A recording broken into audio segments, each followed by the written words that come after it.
So I think moving forward, all my videos are going to be in portrait mode. First of all, because it's easier to hold. And second of all,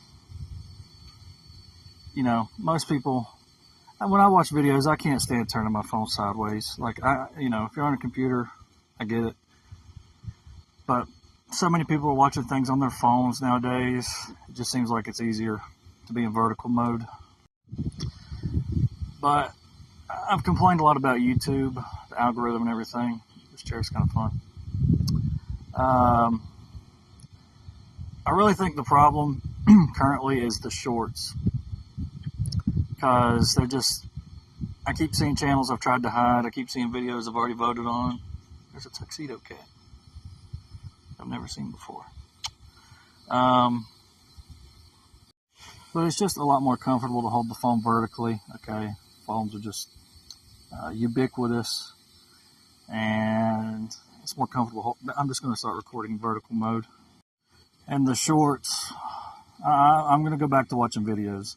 I know most people put it in horizontal mode, so I'm going to have to turn my phone when I watch it. But I'm going to record vertical mode just for other people who are like me watching it in horizontal mode, you know. But I'm finally going to try to watch just more long-form videos. The shorts, the dopamine and everything, and the dissatisfaction with the algorithm. I'm just going to try to do long-form videos, which has inspired me to start making longer-form videos instead of the shorts I've been doing. Even though the shorts, it's easier to get views, but just on principle, I can't stand the way that shorts are fed to me, so I don't want to feed them to other people because I just can't stand the shorts algorithm. So one thing that's hard for me about this is I'm not a visual person. I don't like movies. I don't care about cinematics. I mean, sometimes you can appreciate someone else's work, right? But I'm not passionate about cinematics. I'm not passionate about visuals. I'm not passionate about what things look like and all this. So, in a sense, to me, it could make vlogging difficult. But I suppose I have to approach it from a different angle. Because I'm not really... I mean, I can appreciate good music and good audio quality, okay?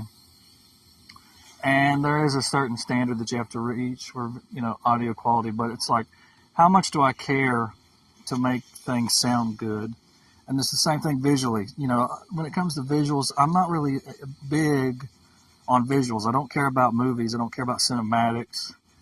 It's very rare for me to think to myself, that looks really good. I just kind of take it for granted if it looks really good. I'm just not passionate about lighting and color and those things. So what that means for the vlog is, you know, I'm going to have to find a different way to approach. I'm going to have to find a different way to approach vlogging, because it's so easy to have a nice pretty package and no substance. I mean, it's just, oh, if you want to be a good streamer, you need to have a good microphone. Well, what's your content, you know? Oh, you got to have a good lighting. Yeah, but your personality's not that great. So I'm going to try to focus on something else about vlogging besides the minimum audio quality that I can obtain at the moment and the visuals. I mean, there's a certain minimum that I'll do for the visuals. Like, for instance, where I'm sitting, and you know, there was a conscious decision here. Okay, I had to choose my, you know, what do I want the viewer to see behind me? So there's a certain minimum that I'm willing to do. Okay, but I'm not passionate about that aspect of this. I love to watch YouTube. I'm going to try to watch more long form instead of short form. But you know, I'm not that passionate about visuals. Okay, I'm not so, I mean, obviously I'm willing to show my face and everything, but I'm not crazy about what things look like. Maybe over time, the more that I do this, I'll start to make some decisions that are, okay, he's making an effort to make it look like this, okay? But the topic, the audio, the talking, the topics, the content, that's really what I want more of the vlog to focus on, at least temporarily. So with that being said, what I would like to talk about is the whole concept of give and take when it comes to money and marketing and selling and the economy in general. You know, you can't get past economics. You just can't, okay? Because of Genesis 3, it's an inevitability. It's a reality. It's like any other science. You can't escape the water cycle. You can't escape chemistry. You can't escape, thermodynamics, whatever. You can't escape it. So I've really tried to, and I've been studying for a decade. I've been interested for a decade in the topic. So what's interesting is the give and take thing. Right? I love watching YouTube, and it inspires me to want to make YouTube videos. But when you make YouTube videos, and I've kind of learned to accept this. It's a give and a take. You can't just take all the time when it comes to anything. You can't take all the time when it comes to anything money related. Anything money related, or anything, really anything, what's the way, any relationship. It doesn't even have to be about money. It's not even about buying and selling. It's about people in general. Buying and selling is typically the way I like to think about it. Okay. But even just with your family and people around you, it's always a give and a take. You have to decide how much you're willing to give and how, because you can't take all the time. The question is, how much are you willing to give up? And don't give up more than you're not willing to. Okay, don't. Pawn Stars is a great example. There's so many lessons in Pawn Stars that I love. Okay, and this comes back to my economic background. I love watching people decide how much they're willing to compromise for. How much are you willing to let go for that, and how much are you not? And you have to do that in every area of life. There's no choice. How much are you willing to put up with a boss? How much are you willing to put up with your family? How much are you willing to put up with your network, your friend group, before you decide it's not worth it anymore?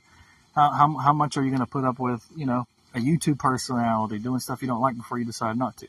It's constantly like that. How much are you going to put up with the labor that you're doing before you decide to look for a new job? It's always a trade-off, economizing. And I've started to look at everything that way. Is it worth it to me to do this or not? Because it's easy to get into ruts and things, and sometimes you can't avoid a rut. But in my opinion, it's better to put forth the effort to try to find trade-offs. What am I willing to put up with, and what am I willing to not put up with? And I really try to use that attitude in pretty much every area of my life. And YouTube, to me, is kind of the same way as far as why I'm doing this. It's like, oh, okay. I want to try to make a YouTube channel. Why not? I love watching YouTube. But the issue is, what am I willing to give the viewer, and what am I willing to take from the viewer? Because in so many channels, especially in live streams, and this is the way I used to be. It's all take. What can you, the viewer, do for me? Right? And it just doesn't work that way. The viewer's like, why do I care? I don't care about you. I'm just going to troll you to death. So you really have to be a give and a take. How much are you willing to give, and how much you're willing to take when it comes to YouTube? Okay? Most streamers on YouTube that I see, they're all like I used to be. They're all takers. And nobody's going to care. Nobody's going to watch. So you have to be somewhat of a giver too. And you have to decide how much you're willing to give up. Somebody like Mr. Beast gives up a lot. He wants the highest quality video. He's like a salesman doing anything to make a sale.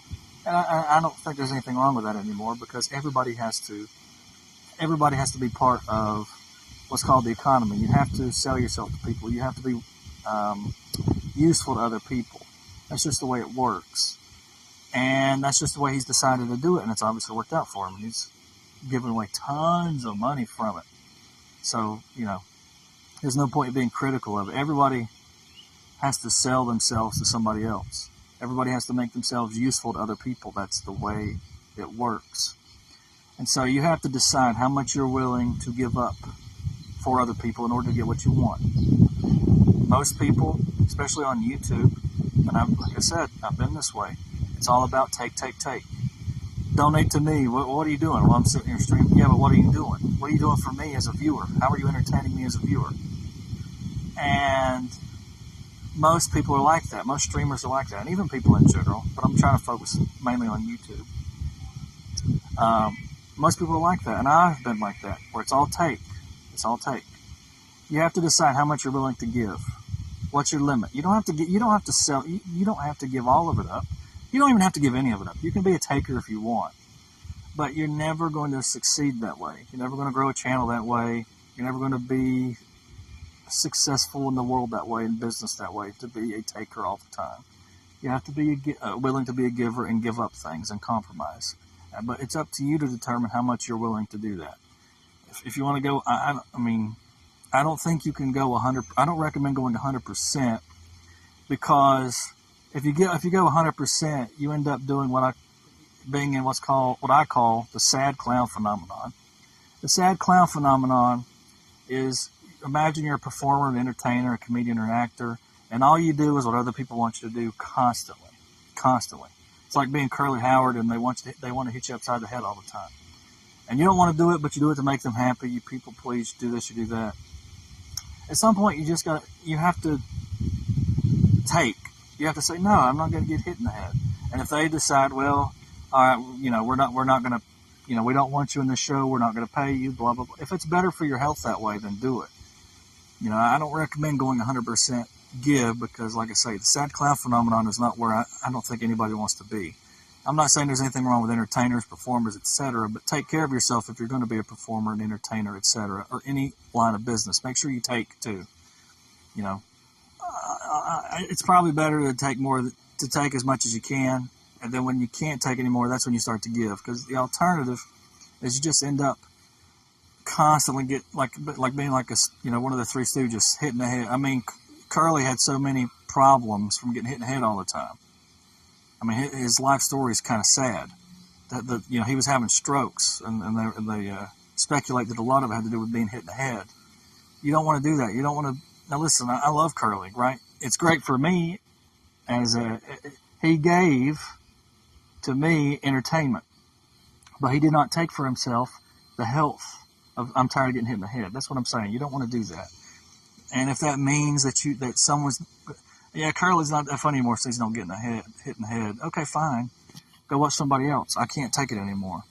So it's important in any area of life. It doesn't matter whether you're an entertainer, a businessman, a worker. It does not matter what you do. You need to find an intersection point between give and take, period. You have to find it for yourself. You have to give a little, you have to take a little. You just want to find that level that you're content with. That's all you're trying to do. If I take more, am I going to have diminishing returns because they're not willing to do this for me anymore?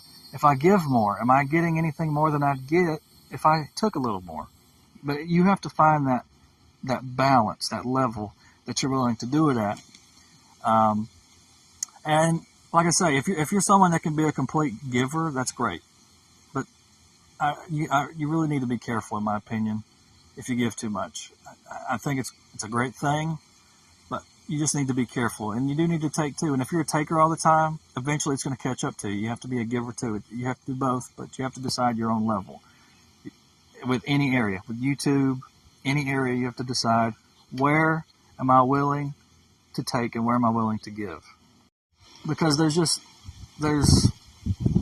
don't think there's any such thing as getting it all.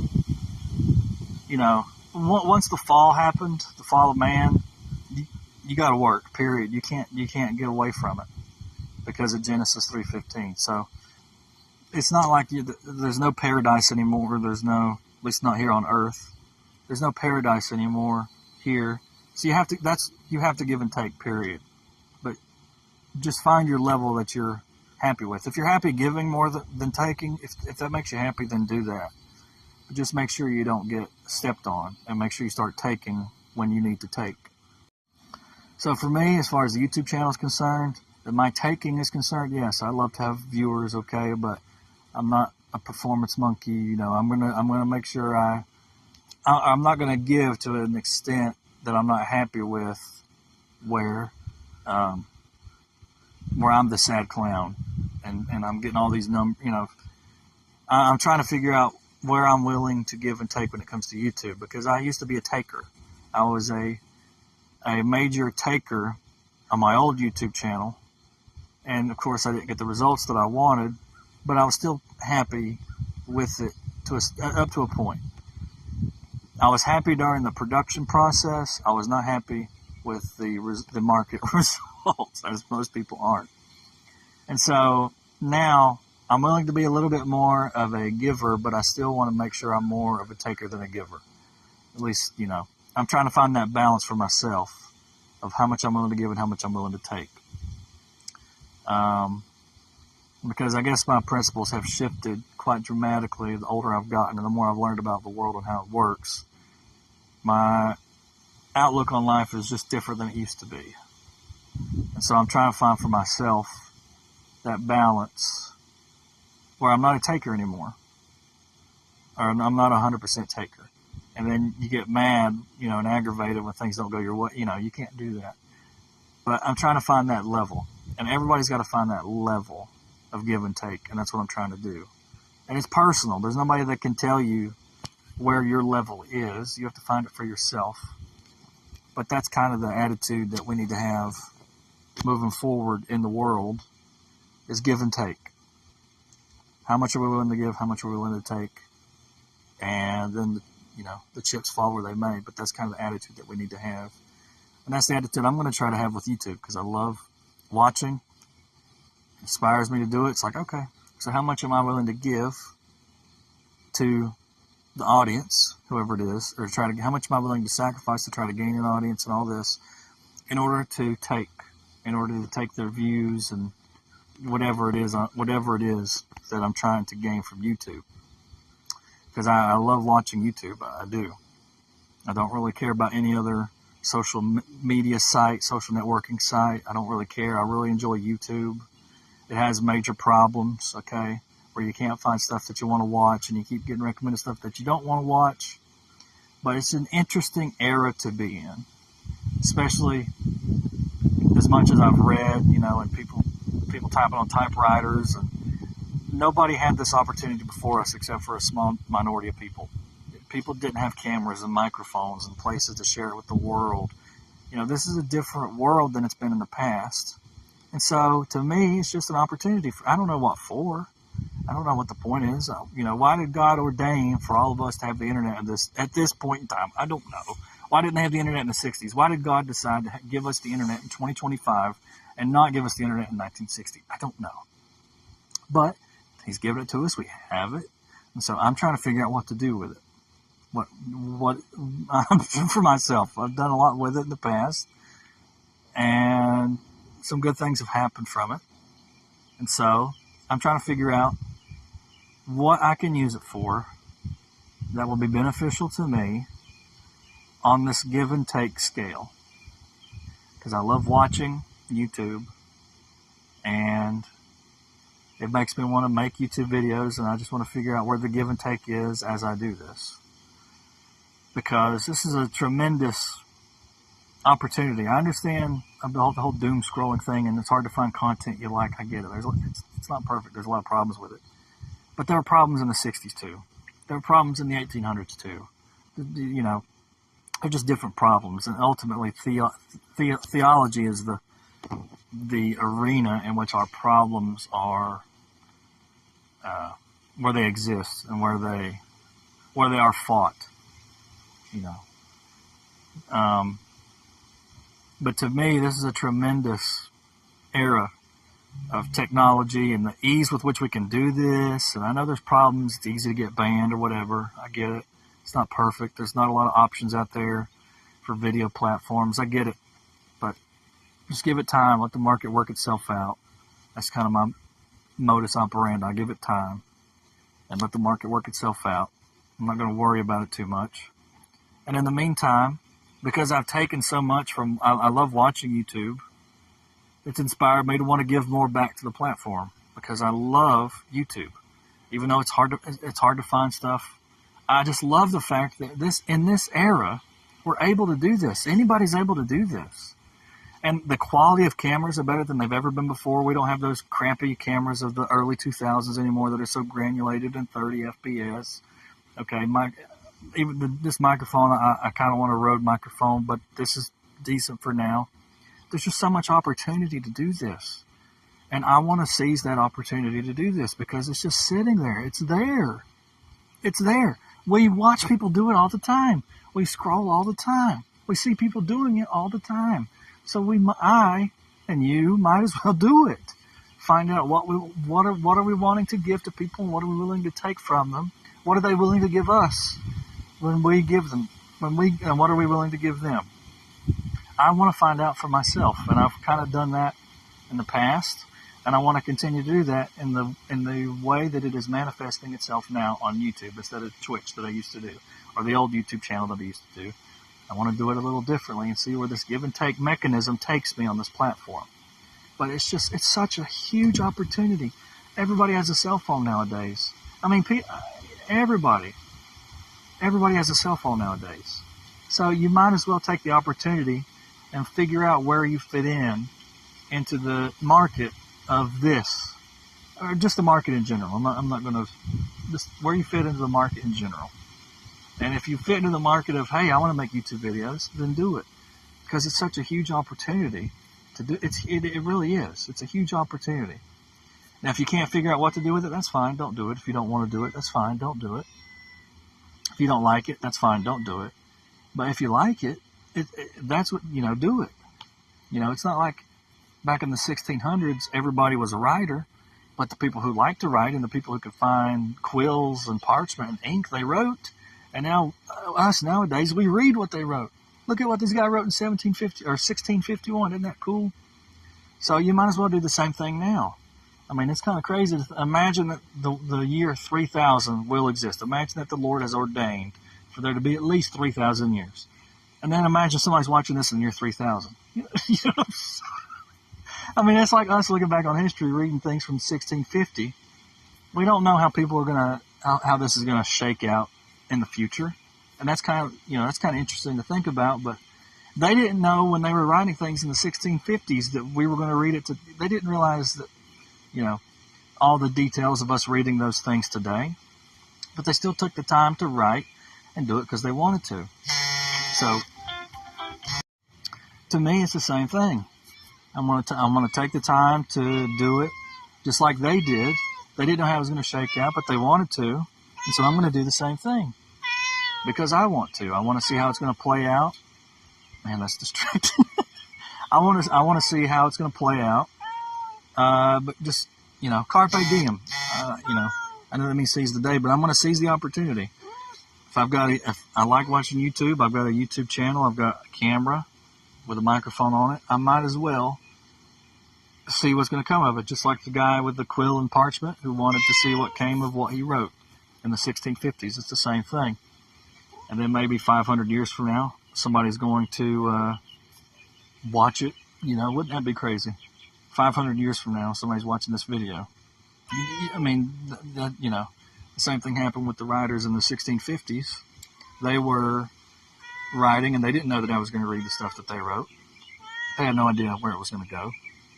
So to me, this era of opportunity should be seized upon. You just have to find where your niche is, your give and take. What are you willing to give, and what are you wanting to take? And I would encourage other people to do this, even though it can be kind of hard to find things you like to watch on YouTube. That's kind of good for creators because, in a sense, it's not. Okay? In a sense, it is because YouTube is like brute forcing everything in your face. It seems like. So that's actually good if you're a creator because they're just going to brute force you in the people's feeds. But it's also kind of a bad thing because you're going to find a lot of people who don't actually care about what you're saying and weren't interested because YouTube they are not giving people the customization options because they don't want polarization, whatever. So it's good and bad. It's good because it's kind of like the old YouTube. If you create content, your content's going to show up everywhere. But if you're trying to consume content, it's going to be hard to find content that satisfies you, that scratches your itch, your niche content that you want to consume. It's going to be harder. So it's actually easier today to produce than ever, not only from a technological perspective, but even from an algorithmic perspective, it's so much easier nowadays. I guess in the old days it was easy because you just clickbaited stuff all the time. Okay, I get it.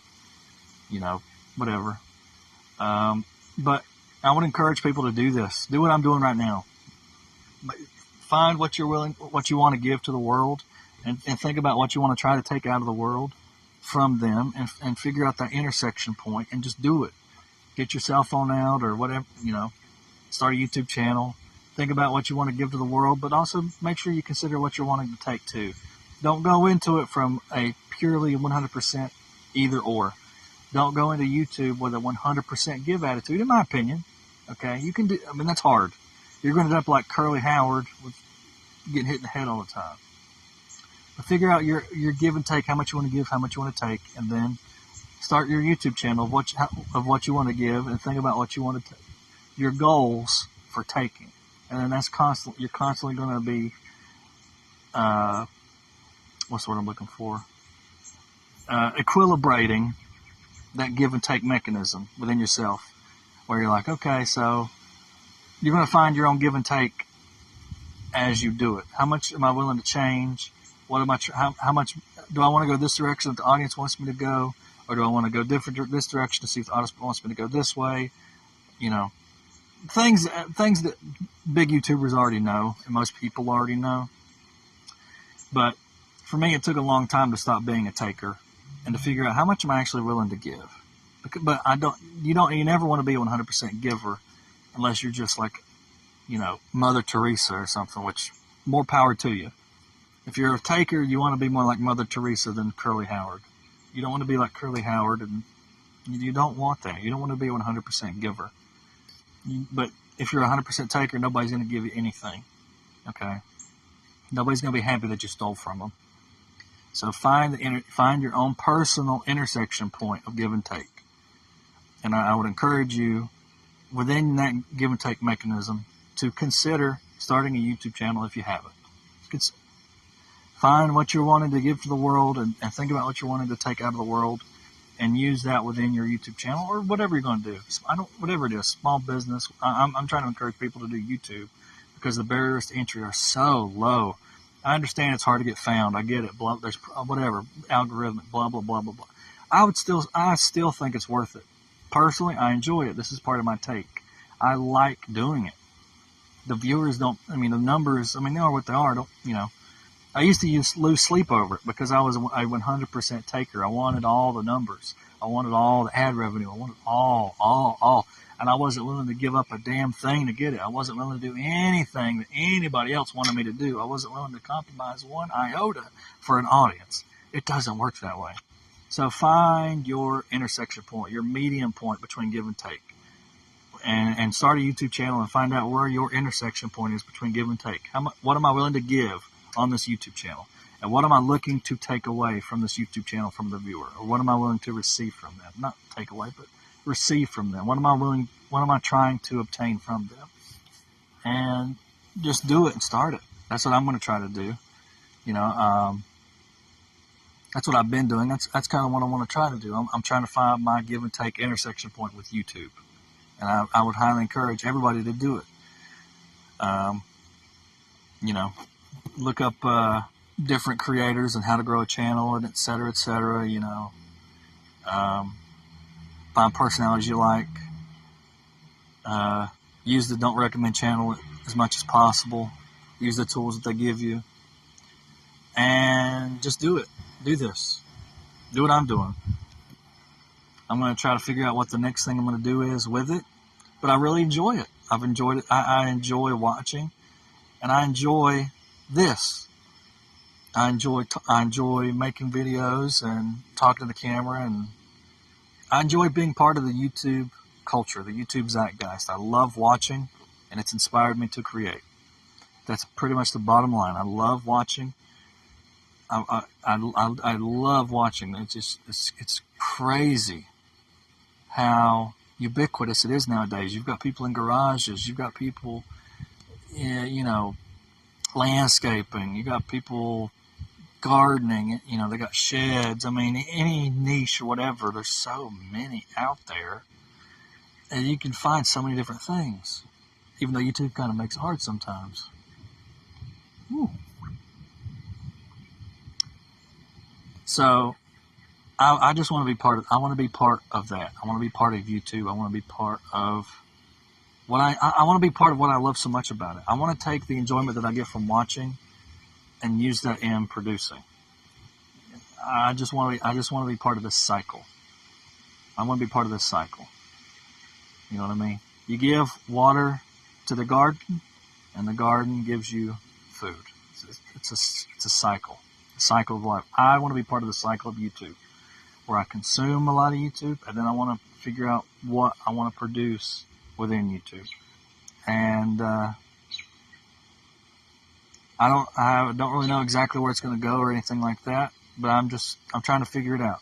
I want to figure out where my give and take mechanism is within this sphere, because I love watching it so much, and I'm like, well, okay, so why don't I try to produce something? Why don't I try to create something within this give? Instead of being 100% take, I want to find where my give is. Where is my give to you within this give and take mechanism? That's what I want to figure out. So I don't have it yet, but I want to do it anyway and just see what comes of it. I hate being so open-ended, but I just want to see what comes of this give and take mechanism within YouTube, because I don't know exactly where it is yet, but I want to find it. I got to figure out how I'm going to do that. So I guess that is my mission with this. Currently, it's like what's the word I'm looking for? It's open-ended. I don't quite know what I want to give you yet, but I would like to find out. I want to try to figure out what I want to give you as a viewer. I want to know what it is that I want to give you as a viewer, because I love YouTube so much. I love watching so much. So I want to make it my mission to try to figure out, what do I want to give a YouTube audience? What do I want to give you? I don't know yet. I wish I did, but I don't yet. So I'm going to end the video now and try to figure out my goal and mission of what it is I'm trying to give you. Once I figure it out, I will try to start giving it to you. So